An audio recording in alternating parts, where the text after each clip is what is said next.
Hey everyone, it's Jasmine Cooper of Perennial Sounds here, bringing you another Score Study Hall, a series meant to be a guide or introduction into score studying.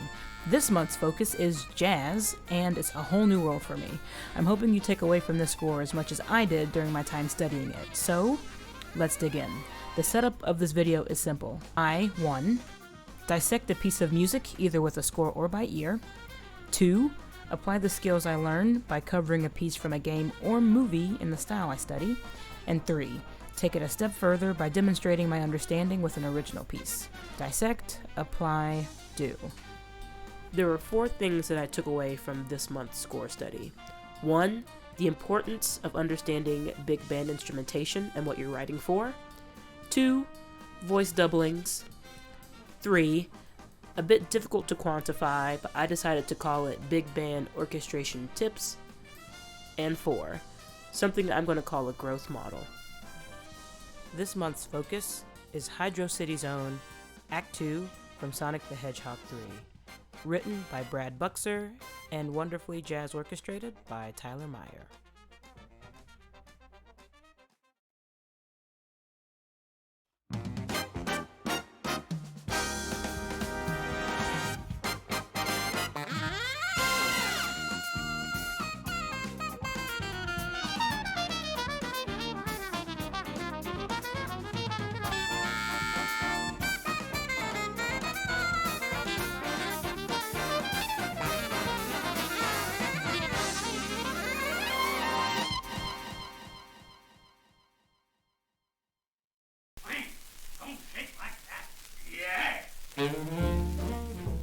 If you've listened to jazz, you're pretty familiar with the instruments that comprise the genre. Knowing what is played and knowing what you're ultimately going to be writing for are 2 different things, though. Like orchestra sizes, big band ensembles come in different shapes and capacities. For Hyrdocity,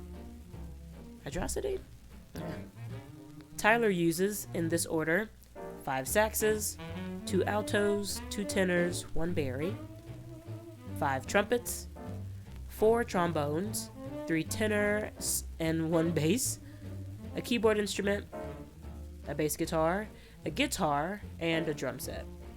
Many big band charts have included vast arrays of percussion, flutes, clarinets, and even strings. Starting out though, I decided to go with Tyler's instrumentation. Dissecting jazz charts is practically impossible if you don't understand the backbone, which is jazz chord notation. However, I'm not using this video to explain jazz chord notation because I'd like to spend more time on the orchestration side of things. If you'd like a crash course on the subject, check out the links in the description box for some helpful video tutorials. I also want to mention the need to understand transposing. It will help understanding the notation and highlights in the latter sections of this video. If you don't know what transposing is, there's a video in the description box along with a couple of test websites. If you aren't new to transposition, but would like a helpful aid, I have a link for that in the description box as well.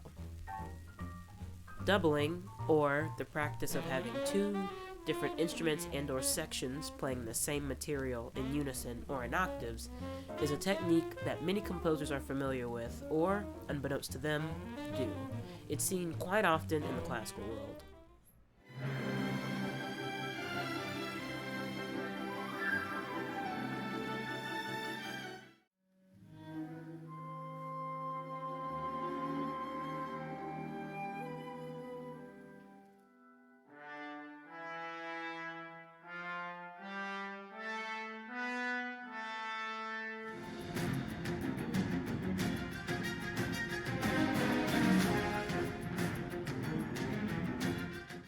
It shouldn't be a surprise that the technique is used quite often throughout big band arrangements as well. Here are a couple of doubling techniques I picked up through my dissection of Hyrdocity. Trumpet 5 doubling trumpet 1 is a common occurrence.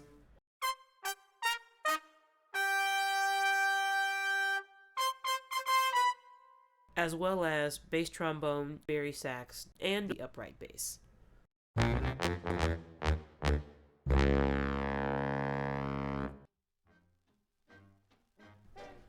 When composing for any ensemble, there are usually golden rules that you follow.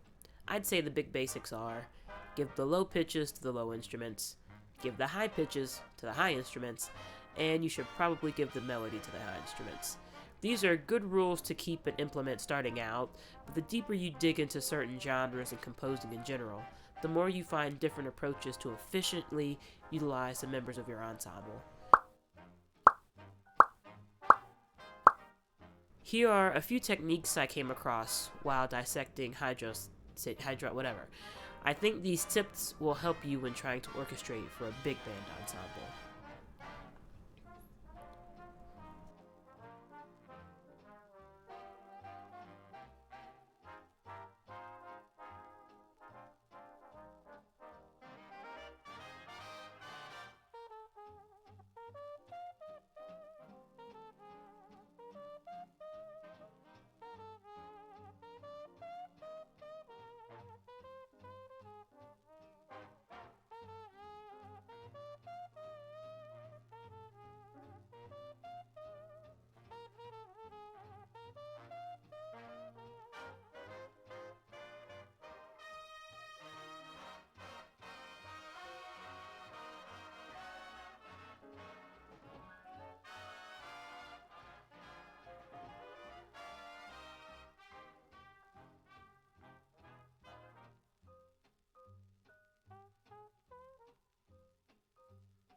Lastly, we have the growth model.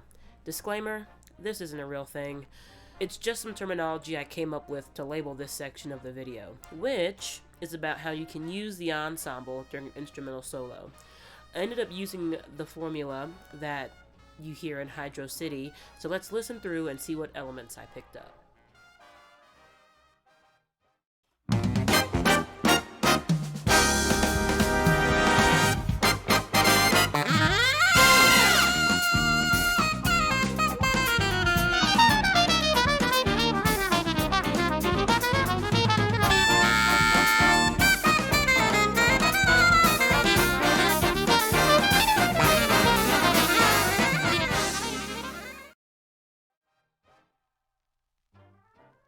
The gist: start with the rhythm section, add a section at a time, and keep the rhythm the same throughout the sections. Now, this isn't a hard and fast rule. Listening to other charts will open your ears to different styles and ways to approach writing soloist sections and jazz charts in general, so make sure you seek out work you like by composers you admire. Look at the links in the description box for resources to help you expand your palette.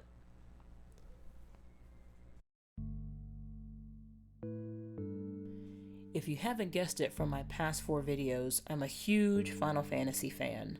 I grew up on the franchise, starting with 7, divesting to find solace in the arms of 8, and really fell in love with the music through Final Fantasy X. I used the techniques I found in our first section to create a short jazz cover of one of my favorite pieces from the Final Fantasy X soundtrack, Besaid Island. I'm not going to go as in-depth as I did in the first section either. I'll showcase how I apply the techniques and then play the tune straight through.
we've made it to the last section of our video, Do. I hope you've enjoyed working through these pieces with me. To send you off, I'm going to end with a brand new piece. Your job is to listen and see how I utilize the techniques from earlier to create something new. If you end up using this video to create a piece of your own, please feel free to leave a link as well as comments and critiques in the comment section below. I appreciate all the type of engagement that you give me. And until next time, thanks everyone.